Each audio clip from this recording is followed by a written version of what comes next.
La Torah, les mitzvot, c'est l'antidépresseur.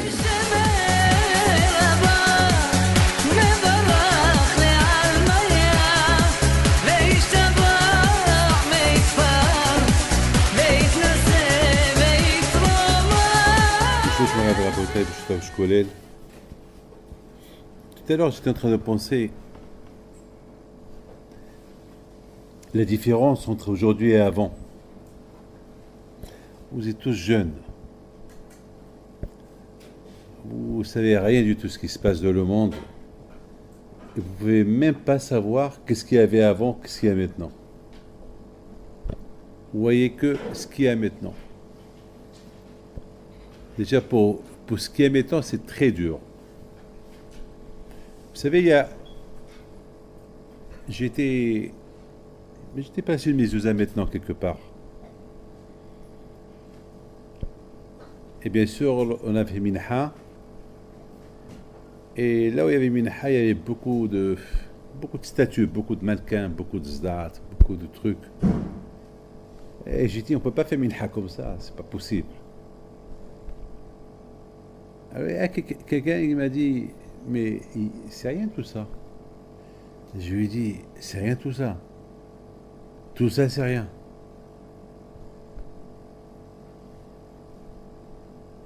Alors je l'ai bien regardé dans les yeux. Il m'a lui aussi regardé dans les yeux, il a baissé les yeux, il m'a dit, vous avez raison. Vous savez, il y a ce qu'on appelle le langage des yeux. C'est tout. Le langage des yeux. Pourquoi des fois avec les yeux on peut frapper, avec les yeux on peut tuer, avec les yeux on peut... Il y a ce qu'on appelle la discussion des yeux. Les yeux qui veulent tout dire. Et c'est pas pour rien que la Torah a dit les yeux ils veulent tout dire. Il y a le langage des yeux. Et combien il faut faire attention avec les yeux. Et j'aurais dit que, à mon époque, à moi, lorsque j'étais jeune, 9 ans, il y avait là-bas un vieux qui avait 85, 90 ans. Il s'appelle Meir Cohen. Et je le regarde. Je dis, Meir, vous vous rappelez à Essaouira, j'avais 8 ans, je ne sais pas quel âge vous aviez. Comment c'était Essaouira à l'époque? Combien les femmes, ils étaient pudeurs, la tsniout des femmes. On a une plage à Essaouira. C'est l'une des plus belles plages du monde. Mais elle était toujours déserte, vide. Il n'y avait rien du tout. C'est une plage vide. Les gens, ils allaient là-bas le Shabbat uniquement pour se promener, marcher. Pas plus. Pas plus.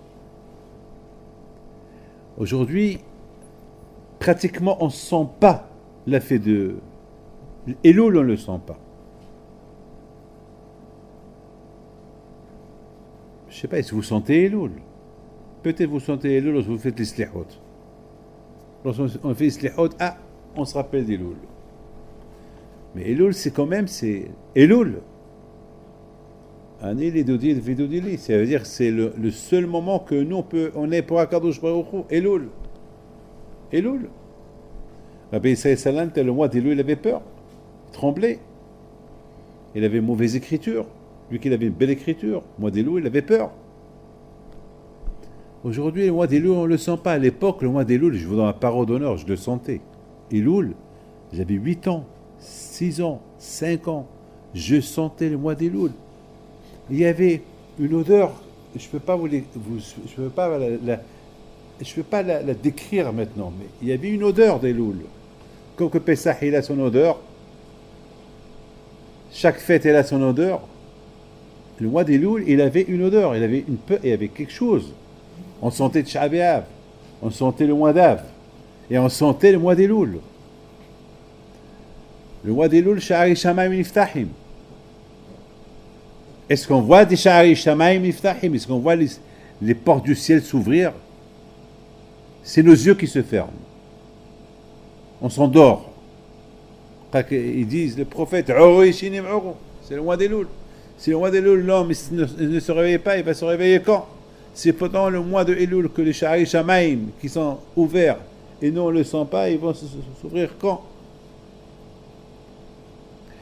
Et la différence entre avant et maintenant, elle est énorme. Avant, on sentait, aujourd'hui, on sent rien. On est froid. On est froid, complètement froid. Et la raison pourquoi on est froid, c'est pas stable comme ça. Il faut chercher pourquoi. Ce matin, j'ai vu quelqu'un qui était bronzé ce matin. Vous savez, après les vacances, tout le monde vient. Il y a un qu'on voyait plutôt ses dents que son visage. Les dents qui étaient très très blanches. Et le visage bien cerné, bien ensoleillé. On voyait les rayons de soleil sur lui. Et Zahmak, bien sûr, la première chose que chaque fois il fait, il se regarde dans le miroir. Et même ce matin, il s'est mis de filine, il a pris un peu plus de temps. C'est vrai, il met de filine, mais en même temps, il voit où les filines lui sont posées, mais il voit aussi son visage, comment il est. Et après la prière, je lui dis, ça va, ça a été? Il me dit, bon, Hachem. Je dis, ce matin, tu te laisses les hôtes? Il me dit, oui. Je lui dis, ah, tu as pleuré ce matin? Tu as pleuré ou pas? Ou bah, là, tu as pleuré ou pas? Il me regarde, il me dit, non, tu n'as pas pleuré. Mais tu as senti au moins les sléotes.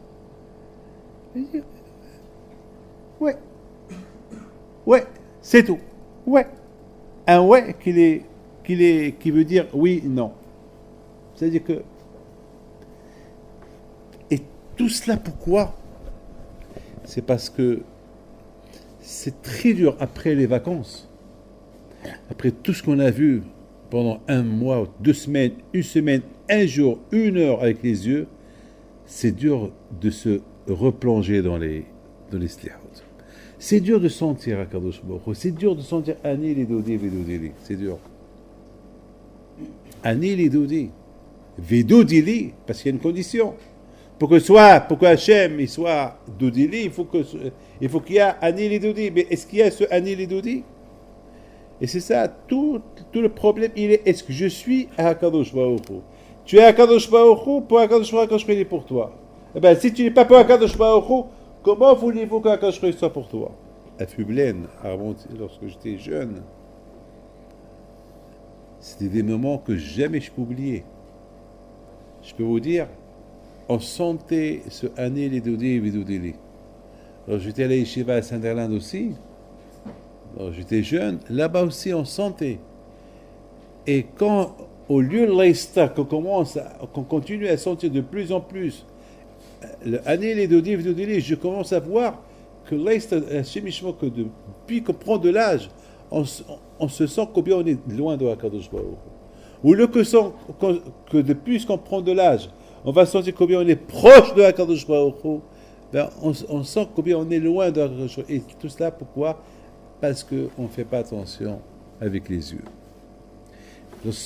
Les choses mauvaises qu'on voit avec les yeux, ça fait une mehitza, ça fait un chemichement, ça fait comme une barrière entre l'homme et Hakadosh Baruch Hu. Donc on ne peut pas sentir. J'étais au Canada et j'ai écouté une histoire. Une femme qui s'appelle Madame Wiesmann. Elle m'a raconté une histoire terrible. Une femme qui a 90 ans, une vieille femme.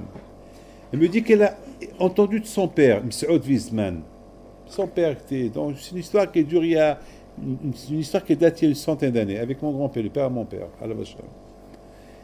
Elle me raconte que son père sauvait il le raconte que lorsqu'il lui était jeune, il est parti à Essaouira pour recevoir une bracha de Rabbi Haim Pinto pour la marchandise qu'il a envoyée à Londres par bateau et la marchandise qu'il a envoyée au Maroc par la voie de transport. Il va chez Rabbi Haim Pinto et il demande une bracha. Il y a une ville à 100 km d'Essaouira, elle s'appelle Safi. C'est une ville touristique. C'est une ville aussi de... où il y a un port. Et je ne sais pas si vous avez entendu parler des tzadikim, les enfants de Haït Ben Zmero. C'est les tzadikim, des grands tzadikim qui sont enterrés là-bas à Safi. Il vient recevoir une bracha. Et Rabbi Hippitu le regarde. Et lui dit, Monsieur, la marchandise que tu as envoyée par la voie de bateau, elle va arriver à destination bien, et tu vas faire de l'argent, mais ce que tu as envoyé par le transport, hier soir à Beth-Lebes, Kapara, ils l'ont volé déjà. Alors le monsieur lui dit, mais comment tu sais? Ben plutôt lui a dit, comment je sais? Eh ben, tu sauras. D'abord, il parle en arabe, tu sauras. Et quelques temps plus tard, il a appris que la marchandise qu'il a envoyée à Londres, elle est bien arrivée. Il a bien fait son argent, mais la marchandise qui est partie par la voie de transport, elle a été volée. J'écoute l'histoire, c'est une histoire maintenant que vous avez écoutée. Et je réfléchis. Comment ces tzadikim ils voient?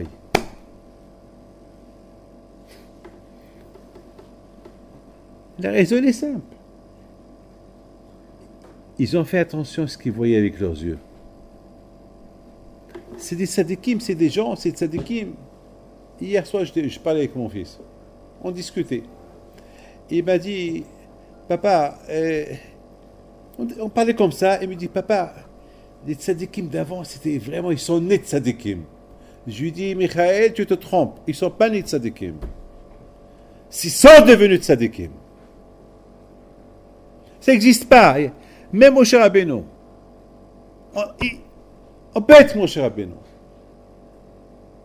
Ça n'existe pas. Ils sont nés tzadikim. Ils sont devenus tzadikim. C'est pas... À cause, l'homme, il a le bihira, il a le pouvoir d'être. Vous savez que le Rambam, il ne voulait pas étudier la Torah, le Rambam. Qu'est-ce qu'il fait Rabbi Mimoun, son père? Il va l'inscrire dans une école de cordonnerie pour devenir un cordonnier. Le Rambam, ça veut dire le Rambam, il était un cordonnier. Après 2-3 jours, il vient chez son père, il pleure. Il dit, papa, c'est tout ce que tu as trouvé pour moi? Il dit, mon fils, je t'ai inscrit à la yeshiva, tu ne veux pas aller à la yeshiva, il faut que je t'apprenne un métier. Alors, ou la yeshiva, ou être cordonnier. Il dit, papa, je vais aller venir à la yeshiva. Et il est devenu Rambam. Sinon, on n'aurait pas eu le Mishneh Torah. On aurait eu à la place des cordonniers. C'est tout. C'est-à-dire que l'homme, il a la bihira d'être. Et ces tzadikim-là, ils ne sont pas devenus tzadikim comme ça. Ils sont devenus tzadikim parce qu'ils ont travaillé. Ils avaient sommeil, ils avaient soif, ils avaient faim, ils ont souffert, pas de melach tochal, même et c'est comme ça qu'ils ont grandi. Ils ne sont pas grandis comme ça. Pourquoi ils sont devenus comme ça tzadikim? C'est la raison, Rabotai, pourquoi à Essaouira, à l'époque, on sentait les fêtes. Parce qu'il n'y avait rien à voir. Aujourd'hui, on ne sent pas trop les fêtes. Parce qu'on voit trop de choses. Et ce qu'on voit avec les yeux, ça perturbe le sechel. Ça perturbe les choses. À force de voir ces choses-là, donc malheureusement, ça fait une barrière entre nous et Akadosh Baruch Hu.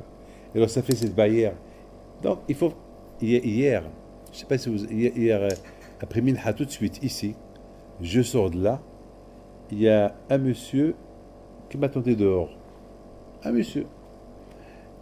C'est un monsieur qui a 50 ans, 55 ans. Il habite à Créteil. Il me dit, on est le mois d'Elul et je peux avoir une etza. Comment faire attention avec les yeux? Hier, après Minha, je quitte là. Je ne sais pas si vous avez vu quelqu'un après Minha. Je ne sais pas s'il a fait Minha en haut, en bas, je ne sais pas, mais un monsieur qui était...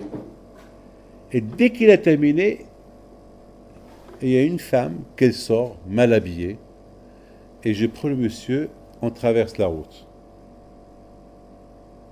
Je lui dis, regarde là-bas. Je lui dis, tu as compris ta réponse? Bien sûr, on habite en France.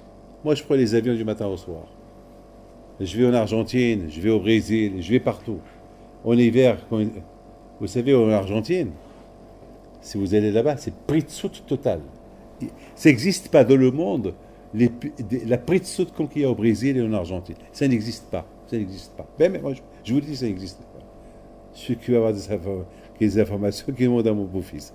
Ça n'existe pas, la pritsout qu'il y a là-bas. C'est inimaginable. On te force à fauter. On te force à voir ce que tu ne veux pas voir. Mais tu peux ne pas voir. Tu peux le contraire. Tu peux ne pas voir. Tout dépend de toi. Tu évites. Hachem t'a donné un coup pour tourner à gauche et à droite. C'est tout. Hachem t'a donné les yeux pour les abaisser, pour les manipuler. C'est tout. Il dit Rabbi Chaim Vital, alav shalom. Il dit Shofti v'shotrim titelecha b'chosha'arecha. Il dit Rabbi Chaim Vital, Hakadosh Baruch Hu, la Torah commence par Shoftim en pluriel et lecha en singulier. La Torah aurait dû dire Shoftim v'shotrim titen lachem. C'est quoi Shoftim v'shotrim titen lecha? Il dit Rabbi Chaim Vital, une phrase extraordinaire. Il dit que le corps de l'homme, il a beaucoup de sha'arim. Il a les yeux, il a les mains, il a la bouche, il a les oreilles, il a les pieds. C'est des sha'arim. Et avec ces sha'arim-là, on faute. On peut fauter avec les yeux, on peut fauter avec le nez, on peut fauter avec les oreilles, on peut fauter avec les mains, avec la bouche. C'est des sha'arim. Alors, shoftim, il faut mettre des gardes. Titelecha, à toi. Toi, la Torah parle à l'homme. Hachem dit à l'homme, c'est sha'arim que tu as dans ton corps, mets-leur là-bas des shoftim. Et c'est quoi les shoftim? C'est la Torah, mitzvot. Moi j'ai expliqué, j'ai dit c'est quoi un shofet et c'est quoi un shoter. Le mot lave, l'eau. La Torah dit l'eau terzah. Alors voilà, tu mets un shofet. Ce lot-là, il faut qu'il soit dans ta tête. Ce lot-là, l'eau terzah, ne tue pas, ne vole pas, ne regarde pas. Ce mot lot-là, si tu l'apprends bien, tu l'appliques bien, il devient un shofet. Il devient un shoter. Il va t'aider à ne pas faire. Vous avez compris, Rabotai, que Be'ezat Hashem, dans quelques temps, nous allons rentrer dans un approche, Be'ezat Hashem, Rosh Hashanah. Et vous savez que Rosh Hashanah, c'est la fin. C'est le début et c'est la fin de l'année. Donc on dit, Tichli Shana Vekilotea, que l'année elle termine avec ses malheurs, et Tahil Shana, et que l'année. Mais à Kolpaï, maintenant, on nous sent vers la fin. Ou pas? En général, la fin, elle est dure. Parce que jusqu'à maintenant, c'est pareil. L'année, elle n'est pas encore terminée, l'année. Il y a encore quelques jours. C'est pas encore terminé. Baruch Hashem, vous êtes en pleine étude, mais sachez, Rabotai, que dans le monde, ça bouge beaucoup. Des guerres, l'économie, c'est pas bien. Il y a beaucoup de guerres. Et pratiquement, ça va pas très bien dans le monde. Donc, cette année n'était pas extraordinaire, cette année. Hein. C'était pas, de tous les niveaux, c'était pas bien. C'était pas une année bien. Mais celui qui peut se vanter, même des tzadikim, on a perdu pas mal de grands tzadikim cette année. Pas mal, hein. Des gdolim, un match des gdolim. Vous êtes au courant de la fameuse histoire de l'arbre qu'il avait Rabbi Yehuda Michlevkovitch. Chaque année, chaque fois je vais chez lui, chaque année je prends, donc je rentre chez lui 2, 3, 4 fois dans l'année. Il y a à la droite un arbre des Etrogim. Et c'est un grain qu'il lui a donné Hazon Ish, qu'il a planté. Il avait demandé à Hazon Ish, mais je ne vais pas avoir le temps de m'occuper, de l'arroser. Je n'ai pas le temps, ça va me prendre du temps de mon étude. Et Hazon Ish lui dit, n'aie pas peur, toi tu la plantes, elle va grandir toute seule. Et pendant 50 ans, il lui a donné des beaux Etrogim. 50 ans d'Etrogim. On pouvait la voir chaque année, chaque fois que je rentre, et tu vois, et les Gdolim de Bnei Brak, ils adoraient prendre chez lui les Etrogim. Ma'atallah, il avait des beaux Etrogim. Et Hazon Ish, il aimait beaucoup ces... Et Hazon Ish, il lui avait dit, tu donnes tous les rabbins de Bnei Brak de ces étrogim-là. Parce que je veux que. Il faut leur dire, parce que Hazul Ish, il avait une chita, lui, de étrog. C'est pas. Il avait une chita, parce qu'il y a l'étrogim, mokav, le mokav. Bon, il avait une chita, lui. Il y a ceux qui sont pas d'accord, il y a ceux. Bon, lui, à la Shalom, c'est. Il aimait. Pour lui, c'était un étrog mehodar. Jusqu'à l'année dernière, cet arbre, il a donné les étrogim. Ça fait un mois. L'arbre, il est mort. Tous les êtres qu'il y avait dedans, ils sont tombés. Rav Levkovitch, il a quitté ce monde, et l'arbre aussi, il est parti avec lui. Aucun ne comprend. Aucun ne comprend. Aucun ne comprend. Adam et Sassadi. Donc à Boutaï, on approche la fin. On dit que on lit Vaïmiketz, dans la paracha de Miketz, c'est écrit là-bas Vaïmiketz Shnataim Yami Ve Parholem. Vous savez ce que Hachamim disent, que là où c'est écrit Vaïhi, et non, et là Lachon, hein, Tsar. Vous êtes d'accord qu'il y a eu un Tsar à l'époque de Paro? Vaïhi, vous voyez qu'il y a eu un Tsar.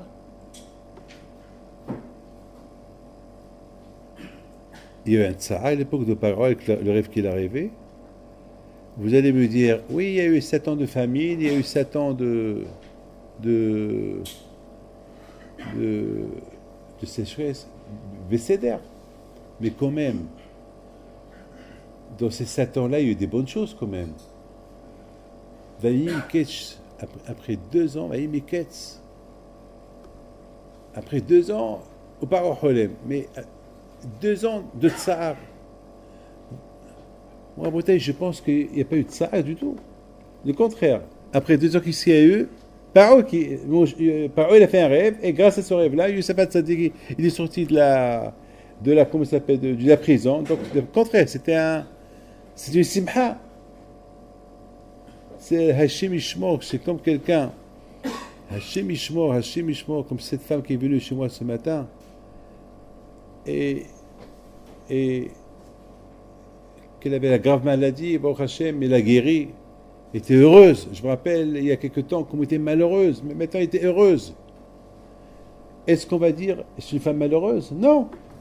Elle était malade, et Baruch Hashem, elle n'est plus malade. Après 2 ans, après 2 ans, la Torah, il dit, voyez la chante ça.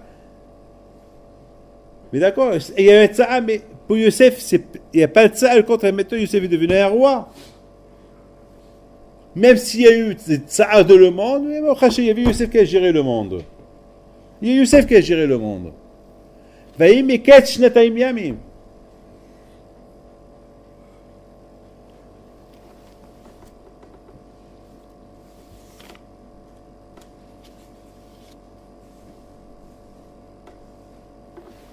On dit dans le Mizmor d'aujourd'hui, Yosef Shamo Betseto Eretz Mitzrayim. Si je me trompe pas, si je me trompe, dites-le-moi que je me suis trompé. Il y a ceux qui disent que Yosef il s'est présenté devant Paro à Rosh Hashanah. Oui ou pas? Vous êtes au courant de ça? Vous êtes au courant ou pas?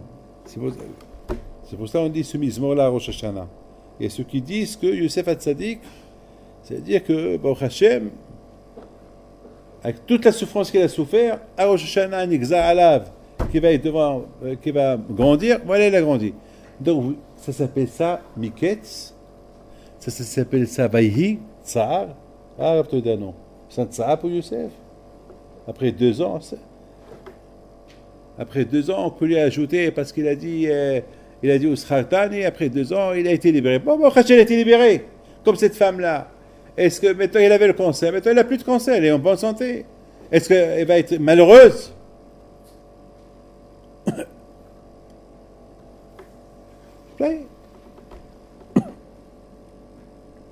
savez, Rabotai,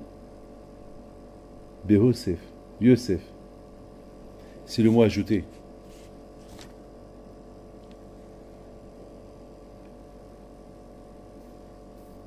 ce matin, vous savez, on est venu du Canada et on a un peu de décalage horaire. On dort, vous savez, on est un peu dans les ananim. Après un mois au Canada, on est un peu... Ce matin, vers 4h30, je me suis levé. J'ai commencé à tourner à la maison. Et j'ai commencé à réfléchir ce que je vais faire.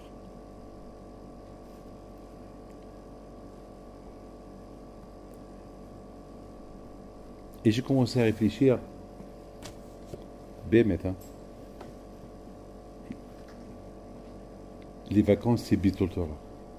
Mettez ça dans la tête. Les vacances, c'est du Bitul Torah. Je ne sais pas qui a inventé les vacances. Mais ceux qui ont inventé les vacances, parce que je vous le dis, ceux qui ont inventé les vacances, je ne sais pas quoi c'est. Les vacances, c'est darba. On a étudié un peu, mais c'est du Bitul Torah. Il n'y a pas... J'étais devant le tombeau de Rabbi Noël Misatmar et son beau-fils, il n'a pas son neveu, Rabbi Moshe Alav Shalom. Et dans ma tête, j'ai enregistré une photo comme Rabbi Yoel Alav Shalom Misatmar, les vacances qu'il passait devant une Gemara, seul.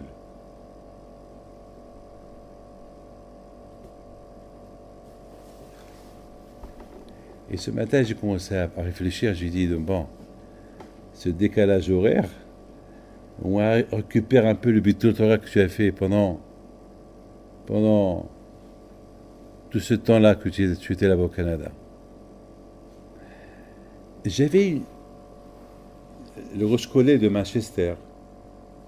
On a un collège à Manchester, si vous le savez ou vous ne le savez pas. On a un collège à Manchester. On a là-bas 30 avril.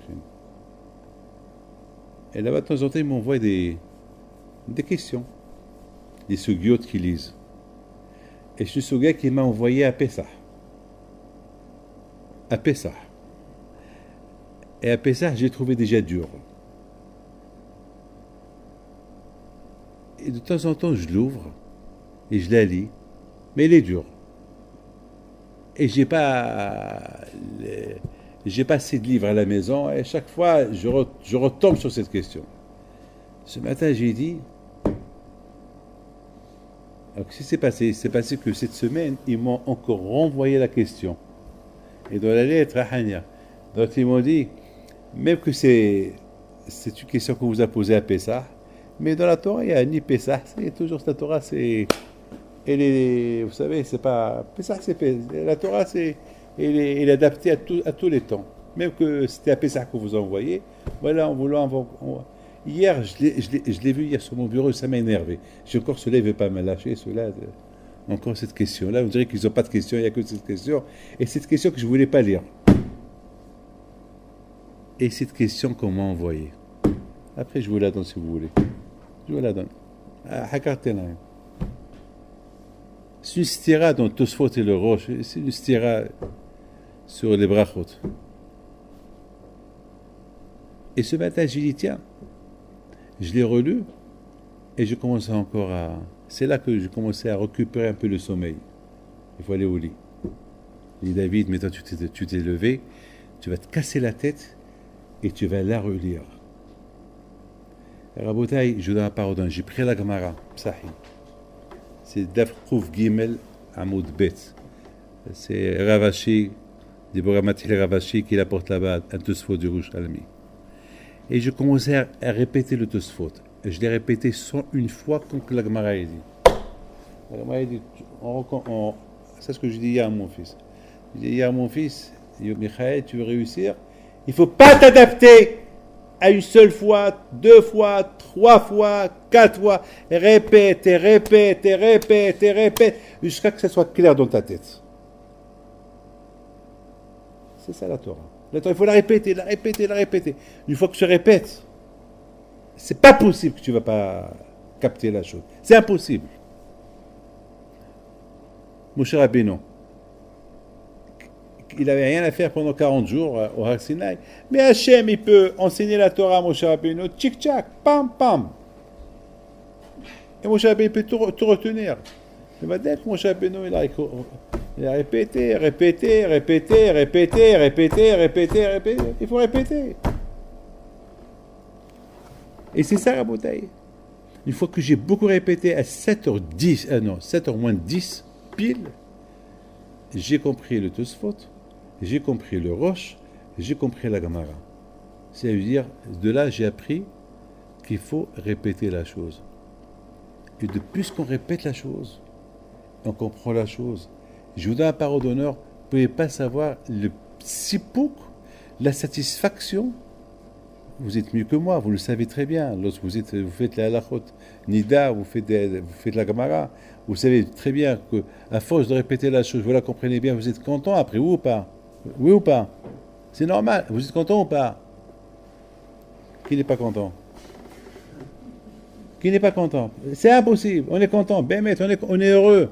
C'est Hanehemadi mi zahav mi pazrav, umtuki mi devash vinofet sofim. Il n'y a pas mieux que la Torah, Bémet. Lorsqu'on la comprend, on est heureux, on est content. Et c'est comme ça, ce matin, je suis venu faire ma prière de matin avec cette joie dans ma tête. Baruch Hashem, j'ai compris quelque chose que ça fait 6 mois, je n'ai pas compris.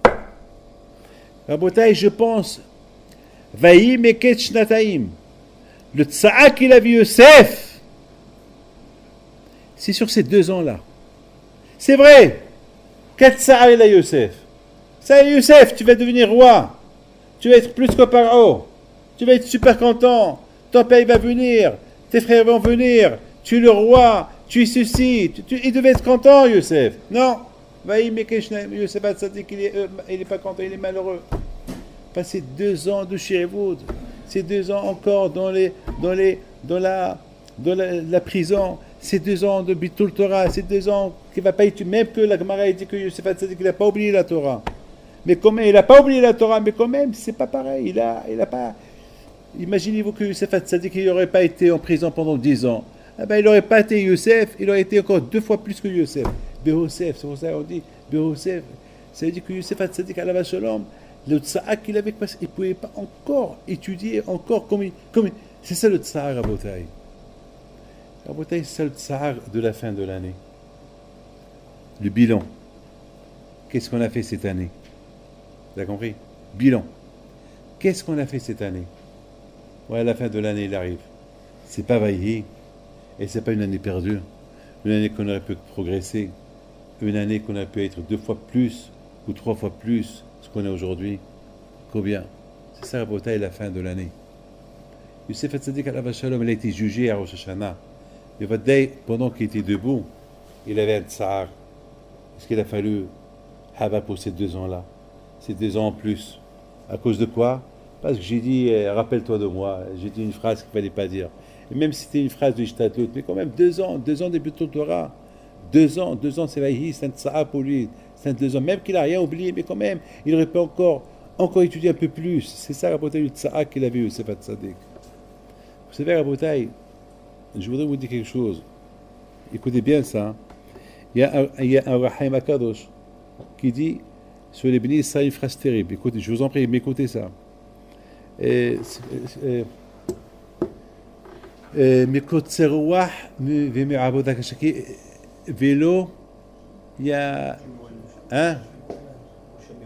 ולא שמעו אל משה מקוצר רוח ומעבודה קשה. אור החיים הקדוש, il dit une phrase terrible. Ici, il dit, c'est quoi vélo שמעו אל משה? C'est quoi קוצר רוח? Il dit, le roi Haïm Akadosh, קוצר רוח, parce qu'ils n'ont pas reçu la Torah.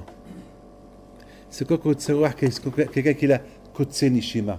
Quelqu'un qui n'arrive pas à respirer bien. Kotse Nishima. Il respire mal. Et là,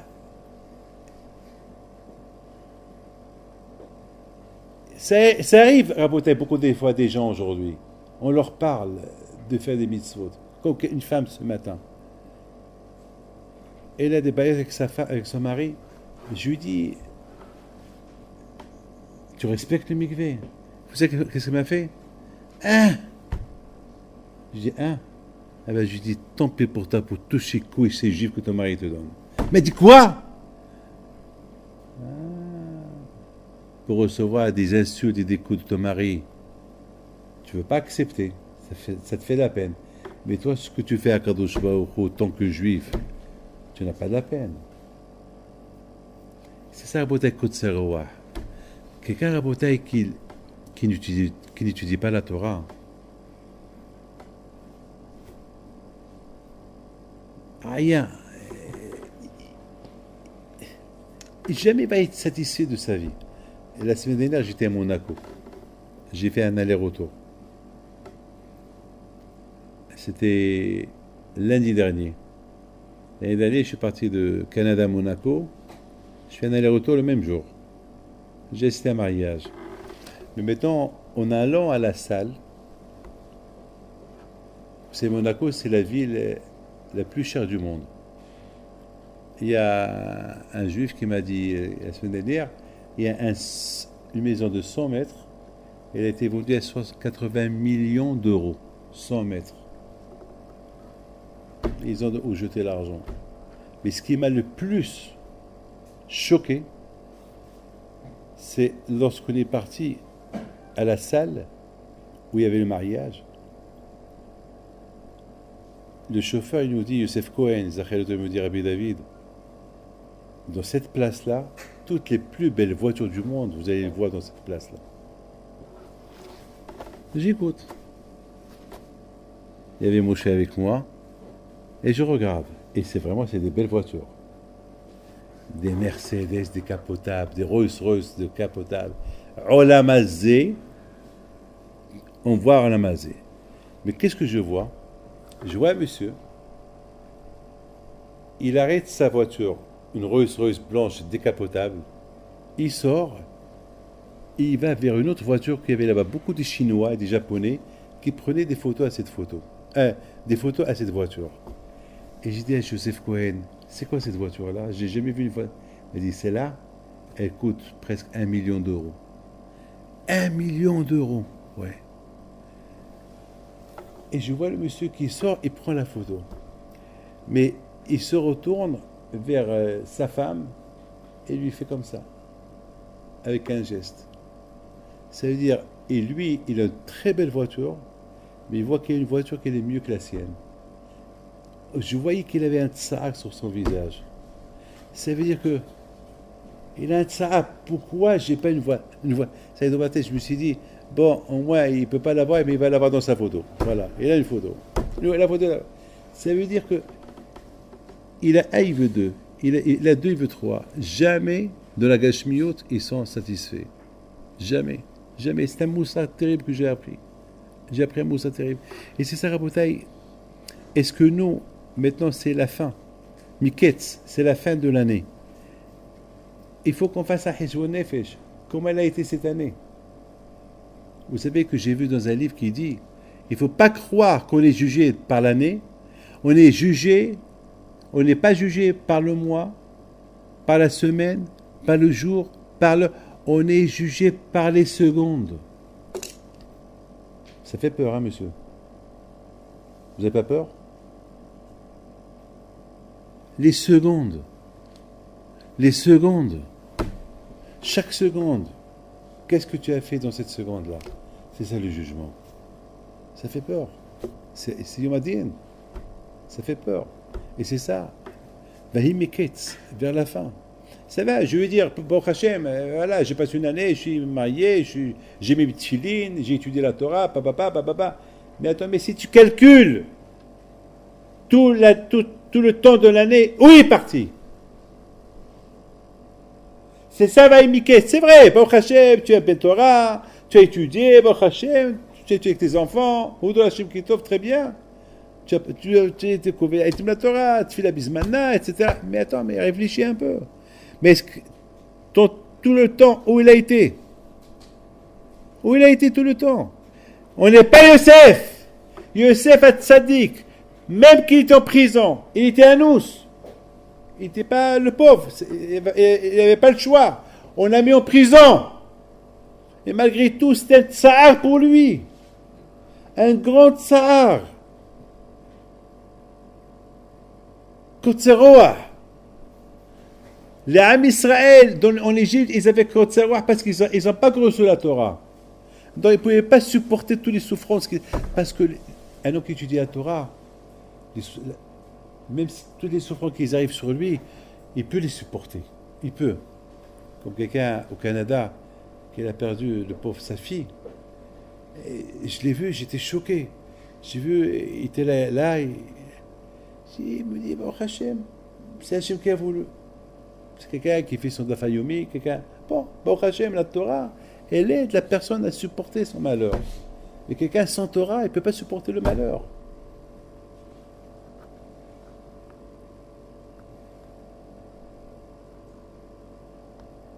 Est-ce que nous, on est dans cette bihina de Kotzeroah ou pas? Parce que d'après Orahaim Akadosh, c'est quoi Kotzeroah? Kotzeroah, ça veut dire on ne peut pas. Le fait qu'il n'y a pas. Que Amisé n'ont pas étudié la Torah, donc ils ne pouvaient pas supporter les malheurs, à tel point ils ne pouvaient même pas écouter ce que mon cher Rabbeinu leur dit. Est-ce que nous, on est dans cette bihina? Nous aussi ou pas? Hachémichement, parce que si selon le temps qu'on a, pour étudier la Torah, pour faire des mitzvot, et on ne l'a pas fait, on peut arriver à ce Kotzeroah là. Et on peut arriver à l'Oshamro. On ne va pas écouter. Avec une barbe, quoi? Avec une barbe blanche, on a Kotzeroah, oui. Par rapport au temps que tu as, et par rapport à tout le zma que tu as, tu n'es pas en prison, tu n'as rien du tout, tu es Hachem libre, en toute liberté, avec tout ce temps que tu as, tu l'as mis de côté, on peut arriver à Vélocham, ne pas écouter. Et c'est ça, Rabotai, cette fin de l'année, on risque de avoir des surprises, qu'on va voir que Bémet, si Bémet on fait un Heshvon Nefesh, un bilan complet, on risque de trouver pas mal de choses qu'on a fait cette année, pas bien. Et je voudrais terminer avec une phrase. Écoutez-la bien ce que je vais vous dire. C'est quelque chose que j'ai écrit.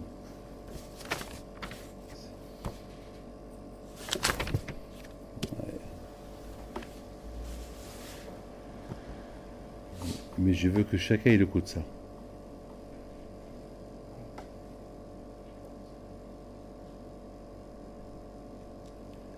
Yosef Hatzadik, je termine avec cette phrase et j'arrête. Yosef Hatzadik, il est debout devant Pharaon, à Rosh Hashanah.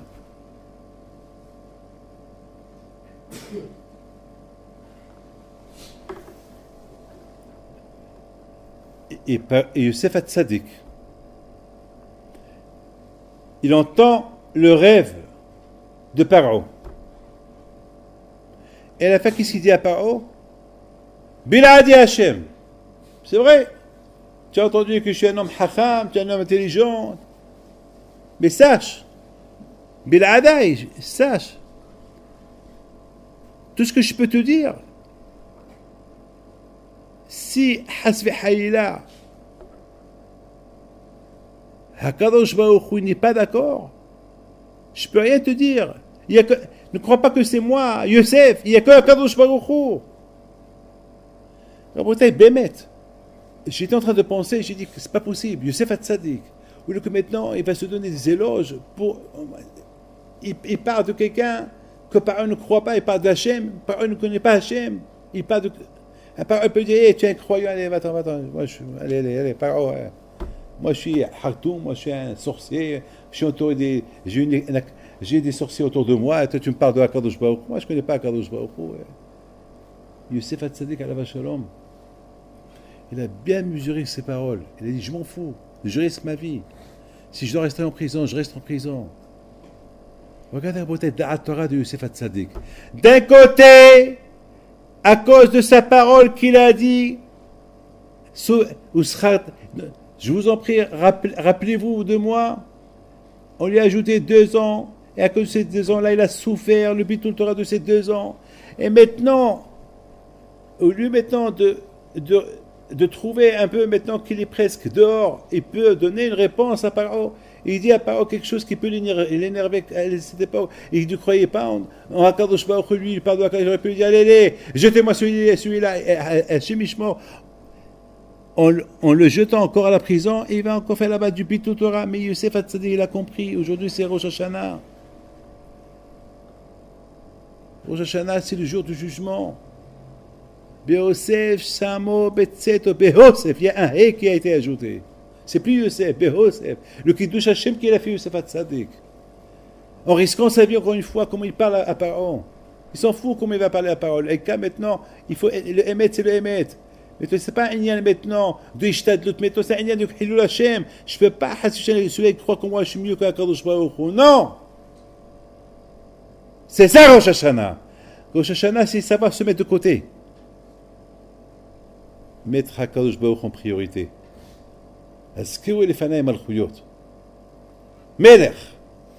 C'est toute l'année, je disais Melech n'importe comment. Maintenant, je vais dire Melech avec tout mon cœur. Mais toi, chef, c'est toi le patron, c'est toi le roi, c'est plus moi. Voilà la Da'at Torah qu'avait Youssef Hatzadik. Et la Torah, Beho, il y a un He. Il y a un Kadosh Baruch Hu qui a ajouté son nom de Youssef. Et je pense à cause de ça, parce qu'il n'a pas eu de Gahava, il a su distinguer entre ce qu'il a dit il y a 2 ans et ce qu'il dit maintenant, c'est ça qu'il a fait, qu'il a été acquitté dans son jugement. Donc à Boutaï, si vous voulez être acquitté dans le jugement, personne ne sait quel jugement, personne ne sait. Personne ne sait. Aucun ne sait. Aucun ne sait dans quel état on est. Aucun ne sait. Mais à Boutaï, au moins. On compte beaucoup sur Akadosh Baruch Hu, sur le Hesed de Akadosh Baruch Hu, mais au moins pour qu'il y ait un Hesed, il faut qu'il y ait de Akadosh Baruch Hu, il faut que de notre côté aussi, on ouvre une porte, il faut que nous aussi on soit un cli pour recevoir ce Hesed. Sinon, bon, les gens n'y passent. Vous savez, une fois j'ai dit à quelqu'un, toi le bon Hachem, il te connaît bien. Il m'a dit quoi? J'ai dit, toi Akadosh Baruch Hu, il te connaît très bien. Il me dit, ah bon, quel compliment. J'ai dit, tu sais, toi, à Oshana, le bon Hachem ne te juge pas. Il te connaît. Ah bon? Je dis, oui. Je dis, parce que Hachem, il juge. Ce que chaque fois, il change. Mais toi, tu n'as pas changé. Toi, il te connaît. Dès que tu passes devant lui, il dit, celui-là, je le connais. Allez, passe. Il ne veut même pas te voir. Passe. Il ne veut même pas te voir. Hachem, il voit ceux qui changent. Ah! Il y a quelqu'un qui m'a dit une fois, mais Rabbi David, mais j'ai fait pousser ma barbe. Je lui dis, Zakan, c'est les otiyot Nezek.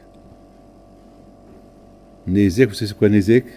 Abba Abot Nezakin. C'est un dégât. Je lui dis, la barbe. Il y a une barbe. Il y a une barbe qui rappelle l'homme à être dikna dikdusha, s'attacher à Kadosh Baruch Hu. Il y a une autre barbe que Haval. Haval, cette barbe, elle ne sert à rien du tout. Haval, dommage pour cette barbe-là, elle n'a rien du tout. C'est mieux de la raser, je lui ai dit. Tu n'as pas changé, tu as une barbe, mais tu fais quoi? Qu'est-ce que tu fais? Pas de Torah, rien du tout, tu regardes. Hier, la semaine dernière, à ce mariage à Monaco, il y avait quelqu'un. Après le mariage, moi, je suis parti. Et ce gars me dit, vous partez déjà? Je dis, oui, que vous voulez que je reste là? J'ai fait Opa, Kiddushin, ça y est. Baruch Hashem, il y avait Kiddush Hashem, que j'ai dit que pendant que je suis là, tout le monde se couvre. Et tout le monde était couvert. C'est la première fois à Monaco, dans l'histoire de Monaco, que tout le monde était tsniout. Mais après, c'est pas mon problème. C'est pendant les brachot, au moins, avec savoir, il faut, ça, c'est mon tnaï, ma condition. Alors quelqu'un me dit, vous partez? Je dis, oui, je pars. Pourquoi vous restez? Il me dit, moi, je suis obligé, il faut gagner un peu d'argent. Hein? Tu veux gagner un peu d'argent, tu veux tourner un peu à gauche et à droite. Est-ce que tu veux gagner? Je lui dis, cet argent-là, tu crois que c'est de l'argent caché? Je lui dis, Haval. Je lui dis, demain, je vais t'appeler. Et dis-moi combien d'argent tu as fait. Je l'ai appelé à Botaï lorsque je suis venu du Canada. Je l'ai appelé mardi. Pourquoi je l'ai appelé mardi? Parce que j'avais un Inyan de Ktuba Donc je devais l'appeler. J'ai dit, alors tu restais? Comment tu as ramassé? Il m'a dit, ah, mais David, vous savez, les gens là-bas, ils viennent, ils sont pauvres, ils n'ont pas d'argent. Et ils viennent, chacun me dit, j'ai que ma carte bleue, chacun me dit, j'ai dit, ah, donc tu n'as pas gagné. Mais quelque chose, au moins, des promesses, mais rien de... Très bien. J'ai dit, maintenant, ça c'est côté gashmi. Maintenant, côté rohni, spirituel. Qu'est-ce que tu as vu? Ah, Rabbi David, ce que j'ai vu. Que voulez-vous que je vous dise? Alors, il me dit, Rabbi David, tu as bien fait, que tu es parti. Je dis, mon fils. Donc, toi, moi, j'ai gagné une chose. J'ai gagné une seule chose. Quoi? L'argent, j'ai pas gagné. Le contre, j'ai perdu de l'argent. Parce que le billet, c'est moi qui l'ai payé. Je suis parti avec un peu d'argent. Il y avait d'abord de Hasidim, je leur ai donné de l'argent. Donc, j'ai perdu. Donc, mais j'ai gagné quelque chose. Quoi? J'ai rien vu. Voilà. Au moins ça, je l'ai gagné. Mais toi, tu as gagné, perdu. Et ça, et ça. Fais attention la prochaine fois. Mes enfants, que Hachem, il vous donne bracha ve'atzlaha, briout, aliyah b'torah b'yat shamayim. Ne croyez pas que vous êtes des tzadikim. En tzadik ba'aretz, asher, ya'aseh tov ve'lo yecheta. Mais bien sûr, on a la foi, on a l'émouna. Mais c'est un travail très fort. Il faut travailler bien. Travailler, il faut aller du moussard, beaucoup de moussard, n'oubliez pas, c'est le mois du moussard. S'il n'y a pas de moussard ce mois-là, il faut que ça rentre dans le cœur. Il faut prendre la Messilat Yisharim, comme qu'il faisait le Rabbeinu Alav Shalom. Des heures, il disait, sonnez Hachem Kol Gvah Lev, il marche. Il faisait comme ça. Hein? Sonnez Hachem Kol Gvah Lev, comme ça, il marchait. Il marche. Rabbi Shalom, Rabbi Shmuel Lopian, comme des fois, il fermait ses yeux, il répétait un passouk. Il répète. C'est ça le moussard. Il faut que le passouk il rentre dans la tête. Une fois qu'il rentre dans la tête, c'est sûr que on va faire attention. Il faut faire beaucoup attention, beaucoup. Surtout maintenant, à notre époque, où la pritzout il est dans la rue. C'est plus comme avant. C'est comme j'ai dit à quelqu'un aujourd'hui, la pritzout c'est plus dans le mariage. La pritzout c'est dans les rues, dans les synagogues, même dans les synagogues il y a la pritzout. Là où vous allez, dans les bus, dans les métros, dans les trains, là où vous allez, faites attention. La kadisha elle est dans les yeux. C'est ça, c'est pour ça qu'Akadosh Baruch Hu, il nous a beaucoup équipés avec les yeux. Regardez comment Akadosh a équipé les yeux. Combien Akadosh Baruch Hu nous a donné des équipements pour s'occuper du plus des yeux. Donc c'est avec ça, d'ailleurs c'est ça la faute de Hava. Qu'est-ce qu'elle dit Hava? Hava le premier jour, qu'est-ce qu'elle a dit? Elle a vu le fruit. Mais Hava, mais d'où tu connais mais d'où tu connais? Mais tu l'as jamais goûté. Mais attends, mais d'où tu la connais? D'où tu sais qu'il est Nehmad? Mais d'où tu sais qu'il est Nehmad? C'est ça la Avera. La Avera au départ, elle est Hamouda. Nehmad, c'est le charme. C'est ça la Avera. Même que tu ne l'as pas encore fait. Une fois que l'homme il a fait la Avera, il voit, il a la sin'a de cette Avera. Comme qu'elle a vu Hava et Adam, Aromim, ils ont vu qu'ils étaient nus des mitzvot. Ils ont eu honte l'un d'eux. Avant, ils n'avaient pas honte. Lorsque quelqu'un il a la hemda de quelque chose, quand il a envie de quelque chose, il ne voit pas la gravité de la chose. Il ne voit pas le